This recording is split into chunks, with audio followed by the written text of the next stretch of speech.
ఈ 2025 ఎవరైతే UPSC prelims attempt ఇస్తున్నారో వాళ్ళకి లాస్ట్ మినిట్ టిప్స్ చాలా ఇంపార్టెంట్. ఇక్కడ మీరు ఏం చేస్తారు అంటే కొత్తది ఎలాంటిది కూడా చదవకండి. మీరు ప్రీవియస్గా ఏ సబ్జెక్టులు అయితే చదువుంటారో వాటిని మాత్రమే రివైజ్ చేయండి. At the same time previous year questions analysis చేసినప్పుడు మీరు కొన్ని లాజిక్స్ ఐడెంటిఫై చేస్తుంటారు, కొన్ని ప్యాటర్న్స్ ఐడెంటిఫై చేస్తుంటారు. వాటిని ఖచ్చితంగా ఈ ఎగ్జామ్లో అప్లై అయ్యేలా చూసుకోండి.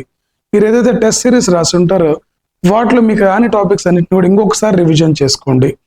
ఎగ్జామ్లో మీకు పేపర్ ఇవ్వగానే ఫస్ట్ ప్రాపర్గా మీ సెట్ ప్రాపర్గా ఉందా లేదా, అన్ని క్వశ్చన్స్ ప్రింట్ అయ్యానో లేదా మీరు చెక్ చేసుకోండి.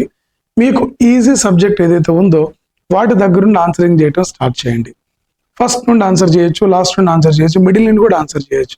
మీ కంఫర్టబుల్ సబ్జెక్ట్ నుండి ఆన్సర్ చేయడం వల్ల మీరు ఎగ్జామ్ని కాన్ఫిడెంట్గా స్టార్ట్ చేస్తారు. గుర్తుపెట్టుకోండి, 100కి 100 అటెంప్ట్ చేయాల్సిన పని లేదు. మనకి 200 మార్క్స్ అవసరం లేదు. జస్ట్ క్వాలిఫైయింగ్ మార్క్స్ ప్రిలిమ్స్లో వస్తే చాలు. సో దాన్ని బేస్ చేసుకుని మీ స్ట్రాటజీ అనేది ఉండాలి. అలాగే ప్రతి క్వశ్చన్ని కేర్ఫుల్గా చదవండి. ఎవ్రీ క్వశ్చన్స్లో not correct, correct, how many are correct, these kind of keywords for given. ఈ కీవర్డ్స్ని ప్రాపర్గా చెక్ చేయండి.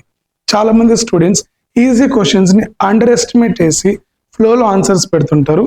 ఈజీ క్వశ్చన్ యూపీఎస్సీ ఖచ్చితంగా అడిగిందంటే ఎక్కడో చోట లాజిక్ గానే ట్రాప్ గానే ఉంటుంది. వాటిని కొంచెం జాగ్రత్తగా క్వశ్చన్ చదివి ఆలోచించి ఆన్సర్ చేయండి. బికాస్ ఈజీ క్వశ్చన్స్ మనం అస్సలు నెగటివ్స్ పెట్టకూడదండి. సో మాక్సిమం ఒక 75 to 80 అటెంప్ట్ చేయడానికి ట్రై చేయండి.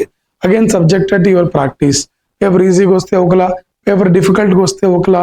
మీరు అంటే వీటన్నిటిని కూడా క్యాలిక్యులేట్ చేసుకుంటూ ఎగ్జామ్ అటెంప్ట్ గా చేస్తే ఆ 2 అవర్స్లో there is a high chance of qualifying your examination. ఎట్టి పరిస్థితుల్లో కూడా ఫస్ట్ 10 క్వశ్చన్స్ రాకపోయినా కూడా పర్వాలేదు, మీరు కాన్ఫిడెన్స్ మాత్రం లూజ్ అవ్వకండి. బికాస్ ఆ 2 అవర్స్ మీరు ఎమోషనల్గా ఎంత స్ట్రాంగ్గా ఉంటే మీ ఎగ్జామ్ అంత బాగుంటుంది.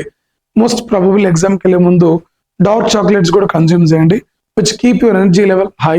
సో ఇలాంటి కొన్ని టిప్స్ తీసుకోవటం వల్ల మీ ఎగ్జామ్ ఈజీ అవుతుంది. ఎవరి దగ్గర నుండి కూడా నెగిటివ్ కామెంట్స్ పెద్దగా వినడానికి ట్రై చేయకండి.